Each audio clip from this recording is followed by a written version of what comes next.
What's good, YouTube? And I'm back with a brand new video for y'all, man. In today's video, I'm gonna be telling y'all why y'all should never, ever work at an Amazon warehouse. Don't do it. I'm telling y'all now. But before we jump into the video, man, I need y'all to do me a few favors. Number one, like the video. I'll appreciate it. Number two, subscribe to the channel. I'll appreciate it. And number three, make sure y'all turn on that bell so whenever I drop a video, y'all will be notified. Once again, I'll appreciate it. All right, man. So this was last year, actually, or whatever, when I was at Amazon. Mind you, I was at Amazon before, back in 2019. But when I was there the first time, it was a good experience. Like, I was there from August 2019 to February of 2020. It was good. I had the little issues. I seen the little issues here and there, like how they used to be, petty towards you or whatever. Like, they ain't let you do certain stuff. And when you had certain situations going on back at home, it's like they ain't care at all. Like, they used to just be like, just blow you off. And they like, I don't care what you going through. Long as you can make it to work, I don't care. Like, for instance, like if you on the highway or whatever, say for instance, your car had problems. You on the highway just driving, trying to get to work, but your car had mechanical problems. For instance, your engine, who knows what can happen? Your engine overheat, your car cut off, who knows? Let's say you call Amazon or whatever, you try to tell them the situation and y'all don't got no points. They'd be like, well, I'm sorry, but if you can't make it, you fired. And it's just like, I'm fired. Like, I understand that I have a job to attend to. I understand that, that is my responsibility to attend that shift. But at the same time, if I don't have no car, how am I getting to y'all? You see what I'm saying? Not only that, like, for instance, like pregnant people, like when you're a woman and you pregnant and you try to tell them that you can't do certain stuff, they be like, oh yeah, bring a doctor's note and stuff. When you bring a doctor's note, it's supposed to be for restrictions so you don't do certain things. They still make you do it. And it's just like, what? Like, what was the point of getting a doctor's note if y'all still going to make me work as hard as I did as if I didn't have the doctor's note? But that's just a little bit of what I'm going to get into, man. Like, but I'm going to be telling y'all the story last year in 2020 why I quit, because I was done with it. So last year, I was at Amazon for the second time. Actually, it was 2021. I'm sorry. I keep saying 2020. I don't know why. But 2021, last year, I was at Amazon. Ironically, I went back there in August. So, like, August and Amazon, they just come hand in hand for me. So, I went back there in August, and I'm thinking to myself, like, yeah, it's going to be good, just like it was back in, 2019, everything going to be fine. Yeah. So, I goes there or whatever. Mind you, this time I'm working overnight. The first time at Amazon, I was working the day shift. And I felt like day shift was better, but unfortunately, when I tried to go back up there the second time, they was all out of day shifts, so I ain't had no choice but to do night shift. All right, so I goes back up there, night shift, last year, 2021, and I'm like, all right, I'm ready to go or whatever, because the first time I got fired, it was unfairly. Like I was saying, they do petty things to you, and I feel like sometimes they do petty things to you to try to get you fired on purpose. Like, because I had to go to driving school so I can take my driving's test so I can try to get my license. And I call HR and they like, okay, we're going to excuse you, blah, blah, blah. We're going to excuse you. You ain't going to have to use no points or whatever. So when you done with your driving school, you can come back to work and everything is going to be fine. So I'm like, all right, cool. So then turns out when I was on the phone with HR, after I got off the phone with HR, they never told anybody else. I don't even think that they even cared what I was talking about, because next thing you know, when I try to go back to work, all of a sudden I'm terminated. I'm fired. And I'm just like, how am I fired when I clearly talked to somebody on the phone at HR and they told me that I'm good because I got other things to do and I can take a little vacation. That's what they told me on the phone. But now all of a sudden I'm fired. And it's like, I didn't understand that, man. So that was how I got fired back in 2020. So I tried to go back up there in 2021. And also they tell you that, like it take a whole year for you to be able to come back up there. And that's BS too, in my opinion, for real. Like it takes a whole year to come back up here. Like a whole year, really? But anyway, that's besides the point, man. But yeah, that's how I got fired in 2020. In 2021, I downright quit. I was done. And I'm going to tell y'all in today's video why I quit and why I was done, man, because I couldn't take it no more. So 2021 only lasted like 3 weeks. I'm like, to be honest with y'all, I only lasted like 3 weeks up there doing night shift. So, you know, like I didn't know nobody up there at night shift like I did in the day shift. So, of course, everybody was new to me. So, you know, I'm doing my work or whatever. Sometimes they come to me like, yeah, you doing good. You keeping up. I'm like, all right, fine. Then there was the manager, my supervisor. And it's crazy because I was there for 3 weeks. And I went like a whole 2 weeks without even seeing this lady, without speaking to this lady. I didn't even know her name. When somebody asked me who my supervisor was, I was dumbfounded because I didn't even know who my supervisor was. So I finally get to know her probably like week 3 or whatever. And the first day I met this lady, I knew for a fact that I was ready to be done with this job.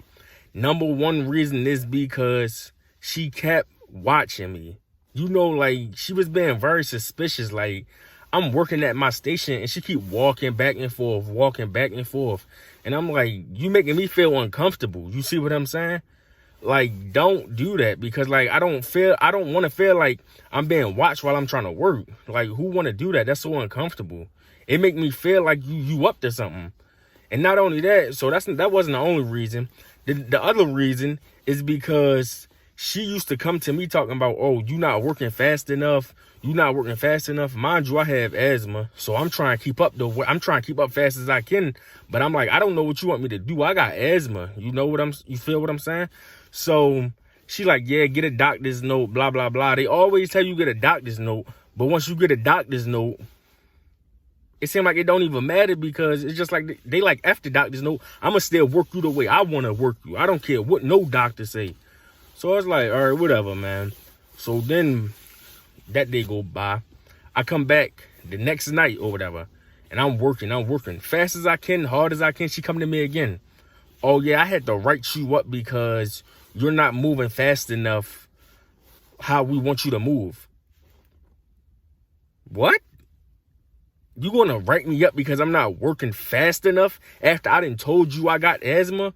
After I told you I'm working fast as I can, hard as I can, and you still write me up? That's BS, man. So right there, I was done.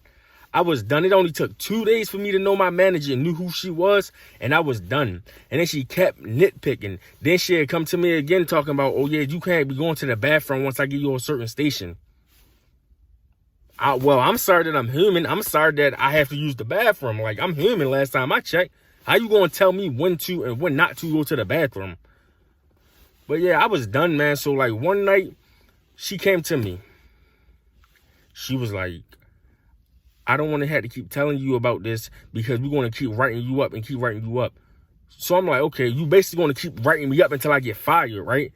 Because they said 3 write-ups will get you terminated. So I'm like, you're going to keep writing me up after I told you I'm working to my best ability, and you still going to write me up. So then I asked her, I said, miss, I don't really like this department. Can I switch my department? She going to tell me I can't switch my department because I'm not doing good enough in this department. I'm like, what? Like, I'm telling you what I don't like. And I'm trying to tell you what I would like to do and what department I would like to be switched to so I can make the job better for myself and easier for myself. And you telling me no? So, man, I was just over it. Like, I'm telling y'all now, if you thinking about working at Amazon, do not do it. And I'm not the only one that will tell y'all this story. I'm pretty sure it's to other people. You ask almost anybody, they will tell you do not work at an Amazon warehouse. Now, as far as driving trucks and stuff, I'm not really sure about that. But I heard that that's a lot better than working at the warehouse itself. Because in a warehouse, man, they treat you like slaves. They want you to work so hard. They want you to work so fast. They don't care about what you got going on. They don't care about you having a broken ankle, a broken arm, broken hand, no matter what. All they want you to do is work, no matter what. And I feel like that is selfish, man. Big as a company as y'all is, y'all a huge company. And y'all treating people like that. And that's why they don't got a problem. I feel like personally, that's why they don't have a problem with firing people, because they know that so many people come to get hired that when other people leave, they just replace you. But what they fail to realize is that everybody is not you. Everybody is not going to work hard as you. Everybody is not going to be as dedicated as you to that job. That's what they fail to realize. And after I walked out last year, I told myself I will never, ever, ever step foot in the Amazon warehouse again. And I will never step foot in the warehouse of Amazon again. I'm going to keep that promise to myself. And like I said, if y'all thinking about it, do not do it, because you're going to regret it. You're going to want to leave ASAP, because they is not it, man. They don't care about their employees. They don't care about what you're going through. As long as you show up to work, that's fine with them. They don't care about nothing else. And then they play this gut role talking about, oh, if something's wrong, you can just come to me. Just come to me and we'll try to figure it out. But when you come to them, they listen to your story and then they send you right back. So it's like, it don't matter. Like, they don't even give you a break to try to recuperate or anything. They just like, okay, listen to your story. Okay, you can go back to work now. What was the point of me coming over here speaking to you if you're just going to do that? That's not helping me. I might as well just continue to do what I'm doing. Like, it don't make no sense. Like, and mind you, like, yeah, the pay is good. They do pay you good. And that's good and all. But at the end of the day, man, I want to be paid good and I want to be treated well and I want to be respected, man. At the end of the day, like, treat me how you would want to be treated. Just because y'all managers and supervisors, that don't mean nothing. We the ones that's doing the work. We hurting our body for y'all 10 to 12 hours a day. And it's like y'all don't even appreciate it. And that's why I said, man, do not go up there. Do not work at an Amazon warehouse, because you will regret it. Because they is terrible, man. For real. I'm letting y'all know before y'all even think about filling out an application for Amazon. Do not do it. I'm telling you, man. But yeah, like I said, they do pay good, but that's probably like the only thing that's good up there for real, like, to be honest. Other than that, don't do it, man. It ain't worth it. But I ain't gonna hold y'all too much longer, man. I just wanted to give y'all a little story time of my personal experience, what happened with me up Amazon. And I'm telling y'all why y'all shouldn't go up Amazon and why y'all will regret going up to an Amazon warehouse, man. If y'all like this video and y'all want me to make more story times about the places that I worked at, let me know in the comments down below, man. Until then, I'll see y'all soon, man. I'm out. Peace.